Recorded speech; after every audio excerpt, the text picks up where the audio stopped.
He is known for his significant contributions to Protestant theology in the 20th century. He is recognized for his extensive writings, including influential books on religious knowledge, theology, and the philosophy of religion.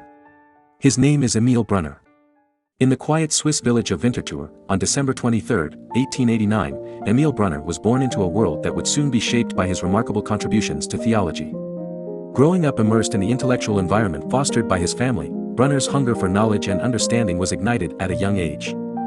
Following his passion, he pursued higher education at the prestigious universities of Zurich and Berlin, ultimately receiving his doctorate in theology from Zurich in 1913. Brunner's journey as a theologian took him on a transatlantic voyage, where he spent a transformative year at Union Theological Seminary in New York.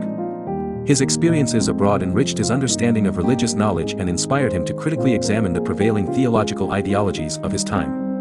In 1921, his scholarly pursuits culminated in the publication of his groundbreaking work, Experience, Knowledge and Faith, which solidified his reputation as a profound thinker. As Brunner ascended the academic ladder, he was appointed as a Privatdozent at the University of Zurich in 1922 and became a professor of systematic and practical theology in 1924. Throughout his career, Brunner fearlessly challenged convention and pushed the boundaries of theological discourse.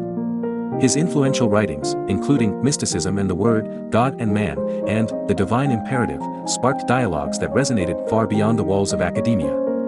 Brunner's intellectual prowess and conviction led him to deliver thought-provoking lectures across Europe and the United States, speaking truth to power and enlightening countless minds.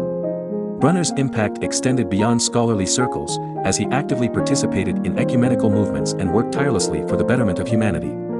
His beliefs were not confined to ivory towers but rather grounded in a genuine desire to bridge the gap between religion and everyday life. With unrivaled dedication, Brunner sought to proclaim the relevance of Christianity in a world plagued by social and moral crises. In 1946 to 1947, Brunner delivered the illustrious Gifford Lectures at the University of St. Andrews, shedding light on the interplay between Christianity and civilization. His words resonated deeply, further cementing his status as a leading figure in 20th-century Protestant theology. Brunner's passionate pursuit of knowledge led him to Tokyo, Japan, where he accepted a position as a visiting professor at the International Christian University after retiring from the University of Zurich in 1953. However, fate dealt him a cruel hand.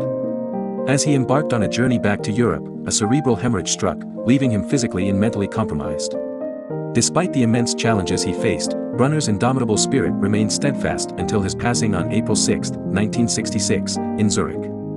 Emil Brunner's legacy endures as a testament to the power of courageous intellectual exploration and unwavering commitment to truth. He left an indelible mark on Protestant theology, challenging conventional thinking and shaping the theological discourse for generations to come. Emil Brunner, a prominent theologian from German-speaking Europe, was a staunch critic of liberal theology's portrayal of Jesus as a highly respected human being. Instead, Brunner firmly believed that Jesus was God incarnate and a central figure in salvation. His perspective on the divinity of Jesus set him apart from the prevailing doctrines of his time. Some argue that Brunner sought to find a middle ground in the ongoing debate between Arminianism and Calvinism. According to Brunner, Christ stood as a mediator between God's sovereign approach and humanity's free acceptance of God's gift of salvation.